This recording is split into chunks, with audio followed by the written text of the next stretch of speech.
Hello friends, मैं अजय कुमार। आज हम लोग इस क्लास में एक नया चैप्टर करने जा रहे हैं, दल बदल निरोधक कानून, एंटी डिफेक्शन लॉ। तो आज हम लोग इस क्लास को शुरुआत करेंगे। आप लोग का इस यूट्यूब चैनल में स्वागत है और आप ध्यान से क्लास को समझेंगे, सुनेंगे और अंत तक वीडियो को देखेंगे।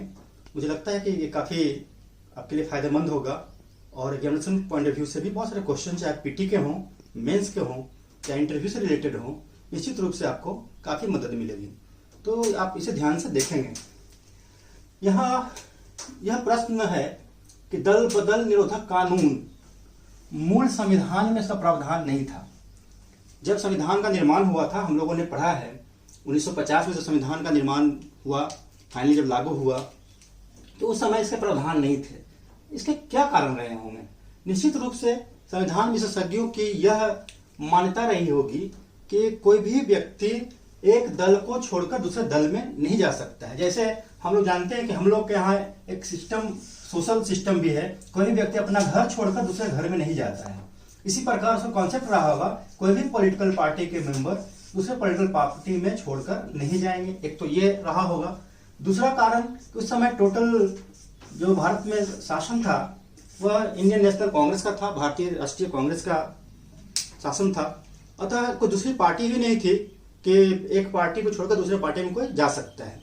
लेकिन 1967 ईस्वी में, 1967 में, जब 9 राज्यों में एंटी कांग्रेस गवर्नमेंट का जब गठन होता है, तब से जाकर दल बदल की प्रक्रियाएं शुरू होती। मतलब पहले तो एक ही घर था, पहले एक ही हाउस था, लेकिन जैसे ही अलग अलग हाउस बनना शुरू हुआ, अलग अलग पार्टियों की सरकार बननी शुरू हुई, विपक्षी पार्टी सरकार बननी शुरू हुई, तब दल बदल करना प्रारंभ हुआ। जैसे जैसे समय बढ़ता गया और यह घटना बढ़ती चली गई, इसके नेगेटिव परिणाम भी सामने आ रहे थे। अतः इसके बारे में यह सोचा जाना आवश्यक हो गया था कि कैसे दल बदल को रोका जाए, किस प्रकार इसके दुरुपयोग को कंट्रोल किया जाए।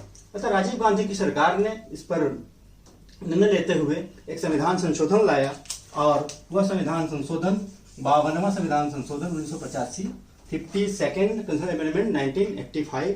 और इसमें 10th शेड्यूल जोड़ा गया, 10वीं अनुसूची शामिल की गई।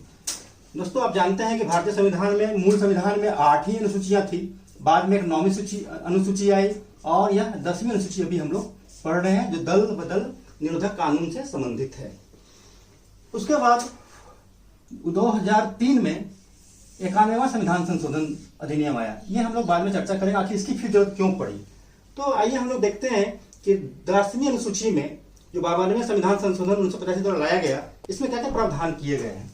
तो 10वीं अनुसूची में जो इस संशोधन से प्रावधान किया गया है, इसमें 10वीं अनुसूची का आपका जो पैराग्राफ 1 है, इसमें बहुत सारा इंटरप्रिटेशन है, बहुत सारी व्याख्याएं हैं। हाउस की व्याख्या है, पार्टी की व्याख्या है, तो अलग अलग व्याख्या है, इसकी आवश्यकता यहाँ पर है नहीं। 10(2) में बेसिकली दल बदल संबंधी कानूनों का लागू होने की बात है। तो इसमें पहला हम लोग ध्यान रखेंगे कि दल बदल का लागू होना किन परिस्थितियों में होता है, दल बदल कैसे लागू होगा। तो अब यहाँ देखेंगे कि दल बदल कानून लागू होने की बहुत सारी परिस्थितियां। पहला है कि यदि कोई भी सदस्य किसी पार्टी के चुनाव चिन्ह पर चुनाव लड़ता है और वो रिजाइन कर देता है, खुद पार्टी की सदस्यता को रिजाइन कर देता है। अगर पार्टी की सदस्यता को रिजाइन कर देता है और वह चूंकि पार्टी का मेंबर ही नहीं है, इसलिए वह सदन का भी सदस्य नहीं होगा। दूसरा, अगर कोई पॉलिटिकल पार्टी का मेंबर सदस्य सदन में चुना जाता है और चुने जाने के बाद वह दूसरे पार्टी का सदस्यता ग्रहण कर लेता है, मतलब अपनी पार्टी को छोड़कर दूसरी पार्टी में चला जाता है, तो उसकी सदस्यता भी समाप्त हो जाएगी। देखिए, आप यहां समझेंगे इस चीज को। सपोज कीजिए कि आपने किसी को वोट किया, आप इस व्यक्ति को किसी खास पार्टी के नाम पर वोट किया है और वह व्यक्ति आपके मैंडेट से जीतकर सदन में गया और उसने क्या किया, अपनी सदस्यता को बरकरार तो रखना चाह ही रहा है, लेकिन उसने दूसरी पार्टी ज्वाइन कर लिया। निश्चित रूप से आपका मैंडेट इस पार्टी को नहीं है, आपने मैंडेट इस पार्टी को नहीं दिया है। अगर यह सदस्य इस दूसरी पार्टी में चला जाता है, इसकी संख्या बढ़ जाती है, फिर हमारे मैंडेट पर इसका उल्टा असर होगा। इसलिए अगर एक सदस्य किसी एक पार्टी को छोड़ दूसरे पार्टी में सदस्यता ग्रहण करता है, निश्चित रूप से सदस्यता समाप्त हो जाती है। आप इसको समझ भी रहे होंगे आपके वोट का क्या वैल्यू है, जनता के मैंडेट का वैल्यू है, इसलिए प्रावधान सही है। दूसरा, वोटिंग का प्रक्रिया है। यदि कोई सदस्य अपने पार्टी के सचेतक के निर्देशों के खिलाफ वोटिंग करता है, क्रॉस वोटिंग करता है, मतलब उल्टा वोटिंग करता है, तो ऐसी स्थिति में सदस्यता समाप्त हो जाएगी। जैसे कुछ दिन पहले एग्जाम्पल, बिहार का एग्जाम्पल था। 2008 में न्यूक्लियर डील हो रहा था, यूपीए की सरकार थी, बिहार के जदयू के एक मेंबर थे, नालंदा के सांसद थे। उन्होंने बिहार के जो नेतृत्व था नीतीश कुमार ने उनको निर्देश दिया था कि आप न्यूक्लियर डील के विरोध में मतदान करेंगे, लेकिन उन्होंने पक्ष में मतदान किया था, इसलिए उनकी सदस्यता को समाप्त कर दिया गया था। दूसरा है, यदि वह व्यक्ति वोट करने से अनुपस्थित रहता है, अगर सचेतक ने यह ऑर्डर किया है कि आपको वोट देना है, मैंडेटरी देना है, और अगर अपने आप को अब्सेंट कर लेता है, बात को नहीं मानता है, तो वह इस सदन के सदस्यता के योग्य नहीं होगा, क्योंकि वह पार्टी में रहने के लिए योग्य भी नहीं है, वह डिसिप्लिन नहीं है ना, टीम भावना नहीं है। तो ऐसी स्थिति में वह व्यक्ति न तो पार्टी का सदस्य होगा और न ही सदन का सदस्य रहेगा। ये 2 पॉइंट काफी इंपॉर्टेंट है। तीसरी बात है निर्दलीय सदस्य की। यदि कोई इंडिपेंडेंट मेंबर किसी चुनाव में किसी सदन का सदस्य बनता है, या तो वो लोकसभा हो विधानसभा हो, किसी सदन का सदस्य चुना जाता है, और सदस्य चुने जाने के बाद, शपथ ग्रहण के बाद कभी भी वह किसी दूसरे पार्टी में शामिल हो जाता है, तो उसकी सदस्यता समाप्त हो जाएगी। यहाँ फिर आप समझेंगे, अगर आपने वोट किसी निर्दलीय को किया है, इंडिपेंडेंट को किया, किसी पार्टी को तो किया नहीं, लेकिन वह व्यक्ति किसी पार्टी में शामिल हो जाता है, इसका मतलब है कि आपका मैंडेट, आपका वोट, आपका मत यहाँ दुष्प्रभावित हो रहा है, और वह पार्टी का वोट बढ़ रहा है। आपने उस पार्टी को सिलेक्ट तो किया नहीं, लेकिन इसने उसकी सदस्यता ग्रहण करते ही उस पार्टी की संख्या को बढ़ा दिया। अतः इससे क्या होगा, हॉर्स ट्रेडिंग के मामले बढ़ेंगे, करप्शन बढ़ेगा, पैसे का लेन देन बढ़ता है। ऐसे केस बहुत देखने को मिला है, और ऐसी स्थिति में दल बदल कानून कहता है कि इसको रोका जाना चाहिए, और निर्दलीय सदस्य अगर किसी पार्टी के मेंबर बन जाते हैं, तब उनको सदस्यता से बाहर बर्खास्त कर दिया जाएगा। और नेक्स्ट है nominated member of the house. मनोनीत सदस्य अगर राष्ट्रपति के द्वारा या राज्यपाल के द्वारा यथास्थिति उनका मनोनयन होता है, और मनोनयन के 6 माह के बाद, ध्यान रखना है, 6 माह के बाद अगर किसी पार्टी में ज्वाइन कर लेता है, किसी पार्टी का सदस्य स्वीकार कर लेता है, तो उसकी सदस्यता समाप्त हो जाएगी, वह उस सदन का सदस्य नहीं होगा। यहाँ ध्यान रखना है कि 6 माह का पीरियड आपको याद रखना है, आफ्टर 6 मंथ, आफ्टर शब्द को याद रखना है, आफ्टर 6 मंथ वह किसी पार्टी ज्वाइन करता है, सदस्यता समाप्त हो जाएगी, मतलब पहले वह ज्वाइन कर सकता है। ये था दल बदल का लागू होने का। दूसरा है कि 52वां संविधान संशोधन अधिनियम 1985 में कौन से ऐसे विषय थे जिसमें दल बदल लागू नहीं होता था, जिस पर दल बदल का प्रावधान लागू नहीं होता था। इसमें पहला केस था, ये 10(4) में आता है, अनुसूची 10 के 4थे पैराग्राफ में है, कि यदि 1/3 सदस्य, किसी पार्टी का 1/3 सदस्य टूटकर एक नई पार्टी बना लेता है, अलग हो जाता है, तो ऐसी स्थिति में उन सभी लोगों की सदस्यता समाप्त नहीं होती थी। ये थी शब्द बोला जा रहा है क्योंकि 1985 की बात है, बाद में यहाँ 2003 में चेंज हो जा रहा है ना, इसलिए यह ऐसा नहीं होता था। लेकिन आज अभी वर्तमान समय में क्या है कि यदि 1/3 मेंबर नई पार्टी बना लेते हैं, स्प्लिट करके यहाँ पर टूट कर आ जाते हैं, तो यहाँ दल बदल लागू होगा। इसको याद रखना है, यहाँ हमने इस पार्ट को यहाँ रखा है। 51वां संविधान संशोधन में यह दल बदल में आएगा, 52वां संविधान संशोधन में यह दल बदल में नहीं आएगा। क्लियर है? आगे आप ध्यान देंगे कि दूसरा पॉइंट है कि यदि किसी पार्टी का 2/3 सदस्य, 2/3 member of any party merge to a new party, other party, किसी दूसरे पार्टी में विलय कर जाता है, तब यहां पर दल बदल लागू नहीं होता। किस पर लागू नहीं होता है? इस पर भी लागू नहीं होता है और इस पर भी लागू नहीं होता है। मतलब 2/3 जो नया पार्टी में विलय हुआ उस पर भी लागू नहीं होगा, और जो बच गया है उस पर भी लागू नहीं होगा। ये दोनों ही बने रहेंगे। तो और ये वर्तमान समय में ही बना हुआ है, ये ध्यान रखना है। 2/3 मर्जर की बात है आज ही बनी हुई है। आज भी 2/3 मेंबर अगर किसी दूसरे पार्टी में विलय कर जाता है तो ऐसी स्थिति में इस पर दल बदल लागू नहीं होगा, सदस्यता समाप्त नहीं होगी। तीसरा है निष्कासन, एक्सपल्सन। अगर किसी सदस्य को उसके पार्टी कमान ने उसको निकाल दिया है, निष्कासन कर दिया, एक्सपेल्ड कर दिया, तो उसकी सदस्यता समाप्त नहीं होगी। ये देखिए यहाँ पर ध्यान रखना है, समाप्त नहीं होने का पर्पस क्या है। अगर सदस्यता समाप्त हो जाएगी तब तो छोटी छोटी बातों पर भी इस पर दबाव बनाया जा सकता है, अपनी बातों को मानने के लिए प्रेशर दिया जा सकता है। इसलिए अगर निष्कासन होता है तो उसकी सदस्यता बनी रहेगी, सदस्यता समाप्त नहीं होगी।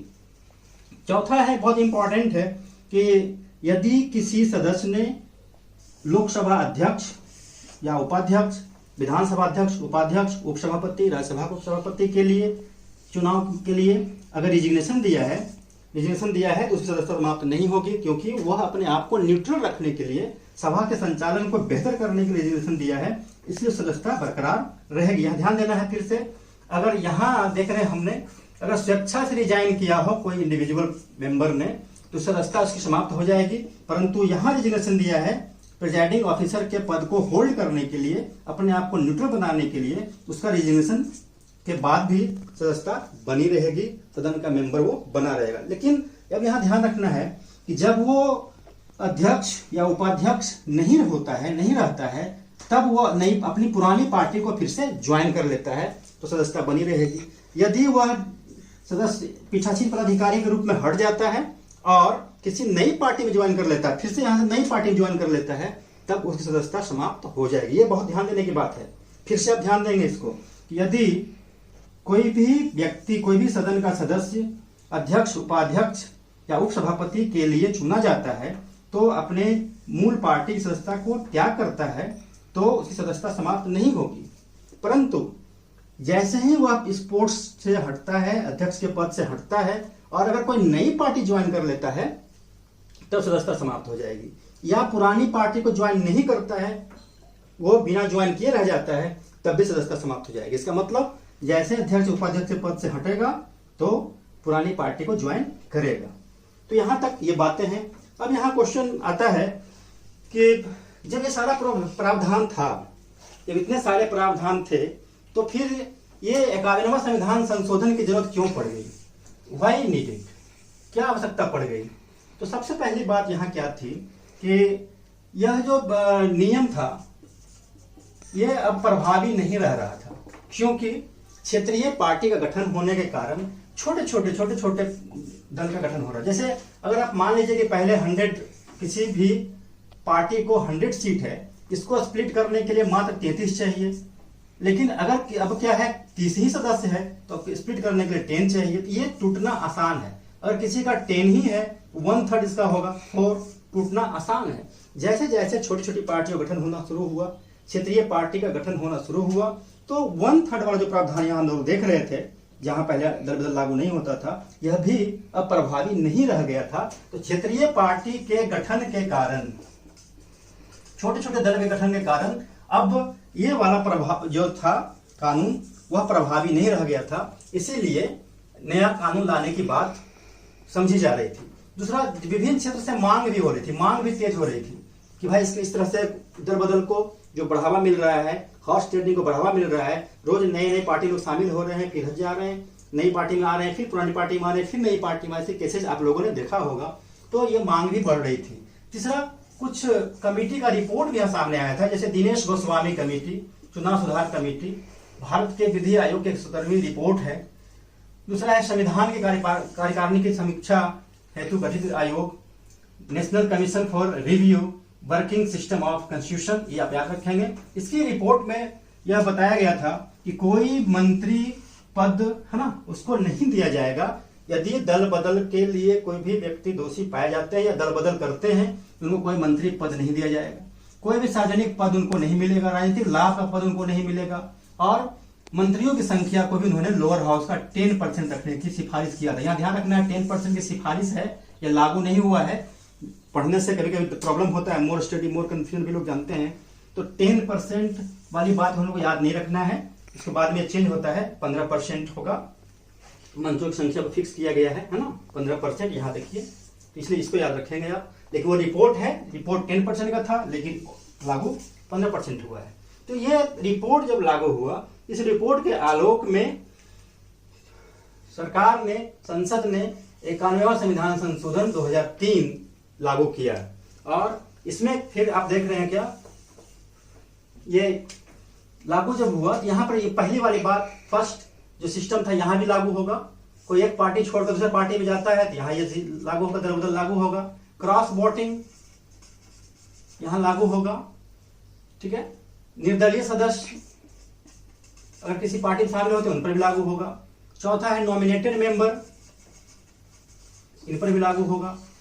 बस यहाँ चेंजिंग हुआ क्या कि 1/3 मेंबर पहले जब नई पार्टी में जाते थे तब उन पे दल बदल लागू नहीं होता था, लेकिन यहाँ अब अगर 1/3 मेंबर स्प्लिट करते हैं, नई पार्टी में बनाएंगे, ठीक है, तो उन पर दल बदल लागू होगा। ये एक चेंजिंग यहाँ पर हुआ है।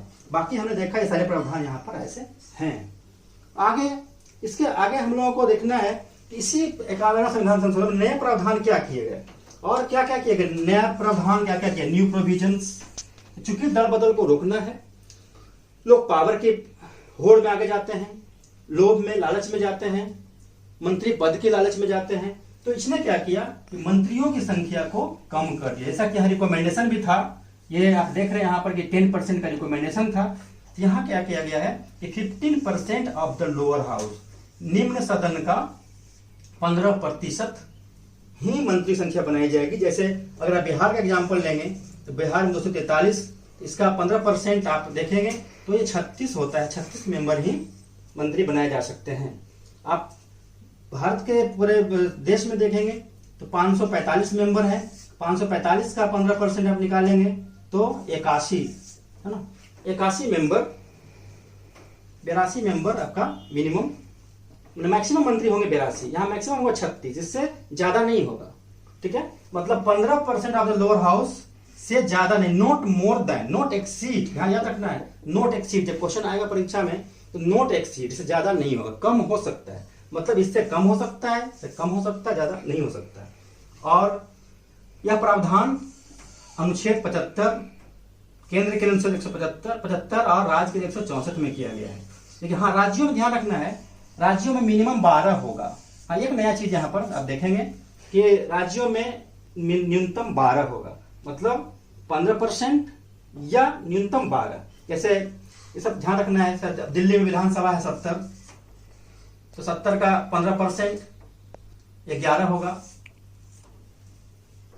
और यहां पर आप देख रहे हैं क्या, मिनिमम 12, यहाँ 12 मंत्री होना ही है, 12 मंत्री को बनाया जाना है, तो इसलिए मिनिमम 12।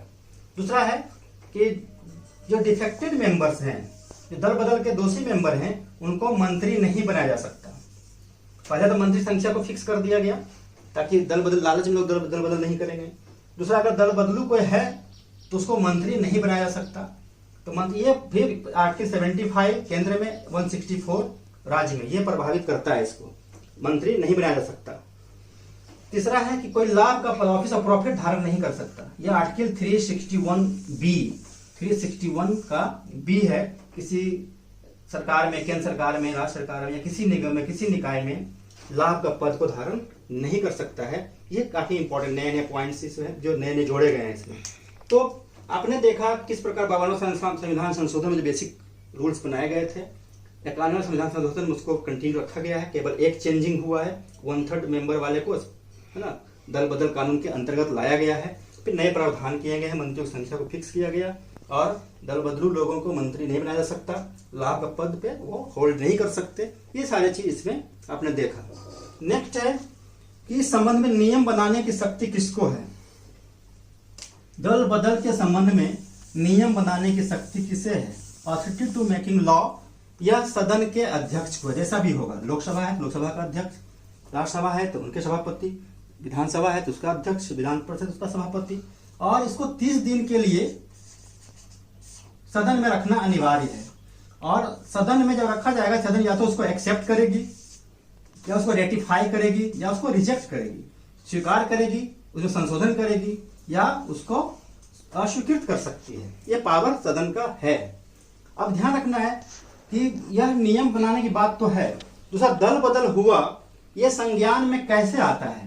तो संज्ञान में जब कोई भी सदस्य जब इस केस को लाता है, कोई भी सदस्य जब किसी दल बदल के संबंध में आरोप लगाता है, तब इस आरोप की जांच के लिए संज्ञान में आता है, तभी अध्यक्ष निर्णय ले पाएंगे। अपने मन से निर्णय नहीं लेते हैं।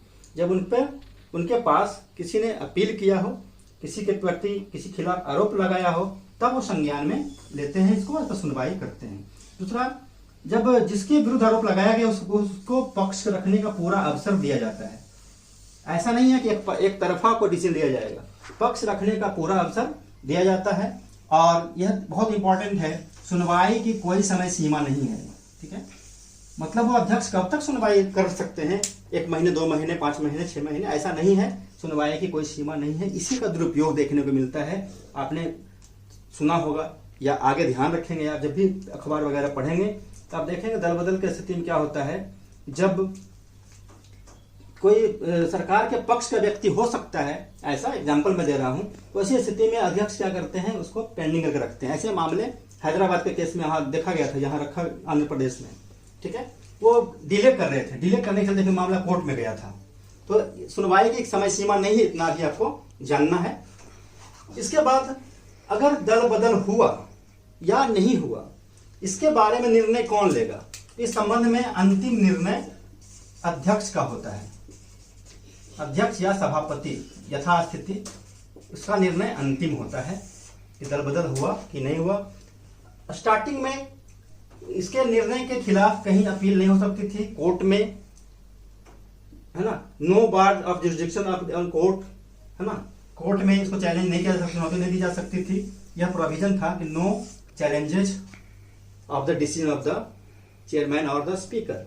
परंतु यह एक इंपॉर्टेंट बात यहां है कि 1993 में एक मामला आया था किहोतो होलोहन, नाम है देखिए, किहोतो होलोहन वर्सेज जाचिल्लू मामला 1953। ये नागालैंड के पॉलिटिशियन हैं। इस मामले में एक नई बात आई कि भाई तो जुडिशियल रिव्यू की बात, जुडिशियल रिव्यू का पावर तो सुप्रीम कोर्ट को है, हाई कोर्ट को है। तो जब कोई भी व्यक्ति डिसीजन लेता है, अध्यक्ष या सभापति डिसीजन लेता है, तो इसका भी रिव्यू होना चाहिए। लेकिन यहां बताया गया कि जब तक अंतिम निर्णय नहीं होता, मतलब अध्यक्ष का अंतिम निर्णय नहीं आ जाता, तब तक किसी प्रकार की सुनवाई, किसी प्रकार का रिव्यू नहीं होगा। दूसरा, वाइसनेस के बारे में कोई भी सुनवाई नहीं होगी। अगर कोई आरोप लगाता है कि अध्यक्ष ने, महासभापति ने वाइस्ड होकर पक्षपात करके निर्णय लिया है, उस पर कोई सुनवाई नहीं होगी।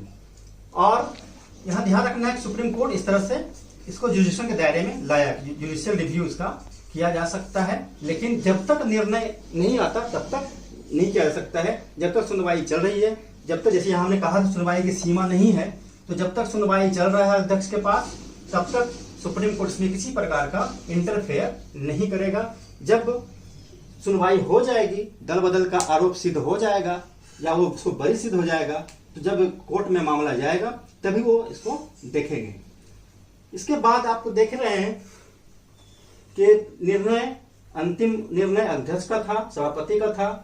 जुडिशियल रिव्यू मूल संविधान में नहीं था, लेकिन 1993 में किहोतो होलोहन वर्सेज जाचिल्लू मामला में इसको एक नया इसमें इंट्रोड्यूस किया गया है, जिसको समझना है कि अंतिम निर्णय आने के बाद ही कुछ भी होगा न्यायालय में, और उसके वाइसनेस पर या आचरण पर किसी प्रकार की, है ना, समीक्षा या किसी प्रकार के विचार नहीं किया जा सकता है। और इसमें नेक्स्ट है कि कौन कौन से आर्टिकल इससे प्रभावित होते हैं। Article affected by the law, इस लॉ से कौन कौन से आर्टिकल इफेक्टेड होते हैं। तो आप देखेंगे कि पदों में रिक्ति, वैकेशन ऑफ सीट, अनुच्छेद 101 केंद्रीय संसद के मामले में, 190 राज्य विधायिका के मामले में प्रावधान है कि सदस्यों के पदों में रिक्ति कैसे होती है। तो इसमें पदों में रिक्ति का जो प्रावधान था, उसमें एक प्रावधान और जुड़ गया एंटी डिफेक्शन का, इसलिए वह दोनों आर्टिकल प्रभावित इससे होगा। ये याद रखना है, बहुत इंपॉर्टेंट होता है। दूसरा, डिस्क्वालिफिकेशन ऑफ मेंबर्स, अयोग्यता का मामला है कि कोई भी सदस्य डिस्क्वालीफाई कैसे हो जाता है। हम लोगों ने संसद के चैप्टर में पढ़ा था। तो डिस्क्वालीफाइड कैसे होता है, तो बहुत सारे कारण हैं। उसमें से आर्टिकल 102 संघ के मामले में, संघीय संसद के मामले में यह भी संसद का मामला है। ये राज्य विधायिका का मामला है, यह भी राज्य विधायिका से जुड़ा हुआ है। तो 101, 102 आप याद रखेंगे, 190 और 191 आप इस तरह से याद रखेंगे। ये जो अनुच्छेद है, ये सारे अनुच्छेद दल बदल के प्रावधान से प्रभावित होते हैं। तो दोस्तों, मैं समझता हूं कि इस प्रकार इससे संबंधित सारे प्रश्न, सारे जो बिंदु थे जो डिस्कशन करने के लिए जरूरी थे, उसको हमने डिस्कशन करने की कोशिश किया है। यदि आपको यह वीडियो अच्छा लगा हो तो आप जरूर लाइक करेंगे, कमेंट जरूर करेंगे कि वीडियो आपको कैसा लगा, ताकि उसमें और अधिक से अधिक सुधार किया जा सके और उसको बेहतर बनाने की कोशिश की जा सके। Thank you very much. अब हम लोग दल बदल निरोधक अधिनियम से संबंधित कुछ प्रश्न पर चर्चा करेंगे। पहला प्रश्न है, दल बदल निरोधक अधिनियम निम्नलिखित में से किस संशोधन से जुड़ा हुआ है? पहला है 52वां संविधान संशोधन, दूसरा है 51वां संविधान संशोधन, सी दोनों और डी दोनों में से कोई नहीं। आपने पढ़ा है यह 1985 में और ये 2003 में लागू हुआ था, और यह दोनों ही संविधान संशोधन दल बदल से जुड़ा हुआ है। अतः आंसर होगा सी इज द करेक्ट आंसर। इसलिए पहला क्वेश्चन का आंसर सी है।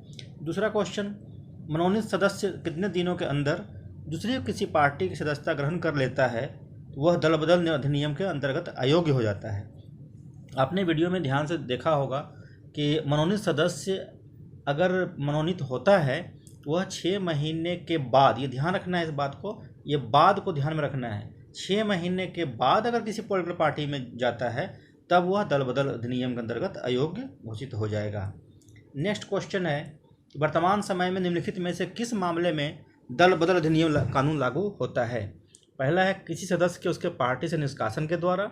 जाहिर निष्कासन के द्वारा लागू नहीं होगा, क्योंकि निष्कासन के द्वारा लागू होगा तब तो उस पर पार्टी के हेड के द्वारा तरह तरह का दबाव बनाया जा सकता है, इसलिए ऐसा नहीं है। बी, किसी सदस्य के अध्यक्ष बनने हेतु अपने पार्टी की सदस्यता से इस्तीफा देना, यह भी लागू नहीं होगा। किसी पार्टी के 2/3 सदस्य का दूसरी पार्टी में विलय का हो जाना, यह भी लागू नहीं होगा, क्योंकि इससे दल बदल अधिनियम से छूट प्राप्त है। चौथा है किसी सदस्य का 1/3 सदस्य का दूसरी पार्टी में विलय हो जाना। तो यहाँ ये सदस्य नहीं, किसी पार्टी है, किसी दल का 1/3 सदस्य का दूसरी पार्टी में विलय हो जाना, किसी पार्टी की बात हो रही है यहाँ पर, तो यही सही है। और यह ध्यान रखेंगे यहाँ पर कि ये 52वां संविधान संशोधन में दल बदल में शामिल नहीं था, क्योंकि 1/3 सदस्य अगर कहीं दूसरी पार्टी में शामिल होते थे या अलग होते थे उन पर दल बदल कानून लागू नहीं होता था। परंतु अभी वर्तमान समय में 91वें संविधान संशोधन के अनुसार उसको दल बदल अधिनियम में शामिल कर लिया गया है। अगर 1/3 सदस्य दूसरे पार्टी में शामिल होते हैं तो उन पर दल बदल अधिनियम लागू होगा और उनकी सदस्यता समाप्त हो जाएगी। नेक्स्ट क्वेश्चन है, 91वां संविधान संशोधन अधिनियम के तहत कितने प्रतिशत मंत्री बनाए जा सकते हैं? पहला है दोनों सदनों की कुल संख्या का 15%, लोकसभा की संख्या का 15%, राज्य के संदर्भ में विधान परिषद की कुल संख्या का 15%, इनमें से सभी। तो यहाँ ध्यान देना है कि 15% तो हर जगह देखिए लिखा हुआ है, कॉमन है, कन्फ्यूजन हो सकता, जल्दीबाजी में गलतियाँ हो सकती है, इनमें सभी ऑप्शन कोई भी विद्यार्थी लगा सकता है। तो ऐसा नहीं करेंगे, आप ध्यान से पढ़ेंगे। यहाँ दोनों सदनों लिखा हुआ है, जबकि हमने पढ़ा था लोअर हाउस के बारे में हम लोगों ने पढ़ा था। तो लोअर हाउस के बारे में पढ़ा था तो आंसर होगा बी, लोकसभा लोअर हाउस है, लोअर हाउस का 15%, तो B is the correct answer. Next question है, यदि कोई सदस्य दल बदल का दोषी पाया जाता है तो वह, अगर कोई सदस्य दल बदल करता है और अध्यक्ष के द्वारा वो दोषी पाया जाता है तो क्या क्या होगा? तो एक है वह लाभ का पद धारण नहीं कर सकता, वह मंत्री नहीं बन सकता, ए केवल 1, बी केवल 2, सी 1 और 2 दोनों, डी दोनों में से कोई नहीं। तो आपने पढ़ा कि लाभ का पद धारण नहीं कर सकता, यह तो सही है, और यह अनुच्छेद 361 का बी में इसका प्रावधान किया गया है। दूसरा, वह मंत्री नहीं बन सकता है, जिसका प्रावधान 75 में किया गया है केंद्र के लिए, और 164 में किया गया, आर्टिकल 164 में किया गया है राज्य के लिए।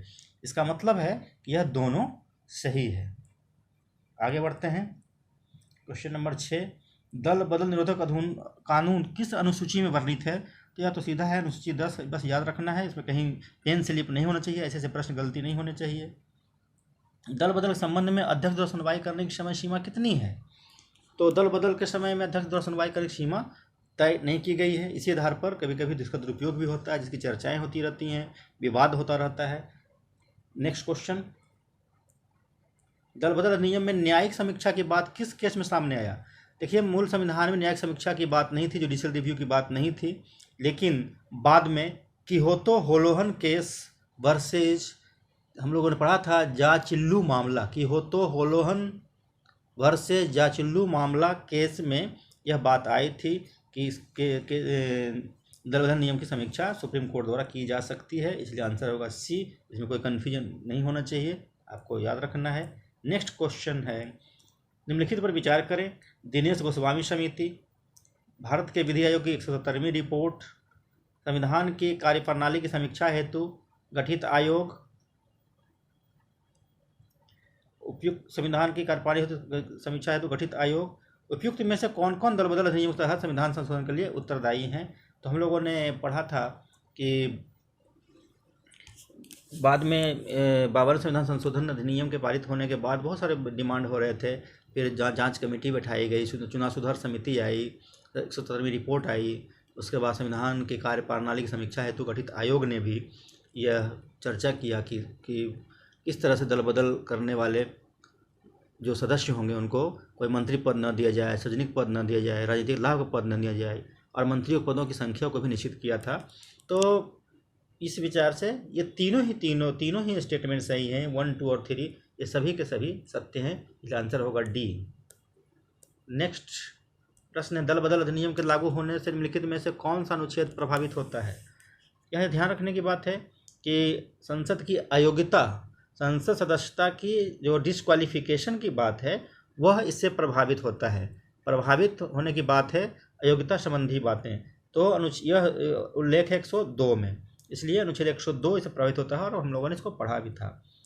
फिर क्वेश्चन है, यदि कोई सदस्य अपनी पार्टी के सचेतक के निर्देशों के विपरीत, ध्यान देना है, सचेतक के विपरीत मतदान करता है तो कितने दिनों के अंदर उसे क्षमा प्राप्ति के बाद दल बदल नियोक्ता लागू नहीं होती है? मतलब है, यदि जैसा हम लोगों ने पढ़ा था दूसरा पॉइंट में कि कोई भी पार्टी वोटिंग के दौरान या तो अनुपस्थित रहता है या क्रॉस वोटिंग करता है तो उसे दल बदल का दोषी माना जाएगा, परंतु यदि 15 दिनों के अंदर उसे माफ़ कर दिया जाता है तो उस पर नियोक्ता लागू नहीं होती है। यह प्रश्न यहाँ शामिल किया गया है, क्लास के लेक्चर के दौरान भी लगता है ये लाइन बात करने के दौरान स्किप कर गया था, तो मैंने सोचा कि इसको प्रश्न में शामिल कर दूं। इस प्रकार आपको 11 प्रश्न अभी यहाँ शामिल किया गया है। मुझे आशा है कि आप लोगों को समझ में आया होगा, ये पूरा चैप्टर अच्छे से आपने समझा, लास्ट तक वीडियो को आपने देखा, और मैं आशा करता हूँ कि आप सब अच्छा करेंगे और अपने एग्जामिनेशन की तैयारी में मन से लगे रहेंगे। All the best, thank you.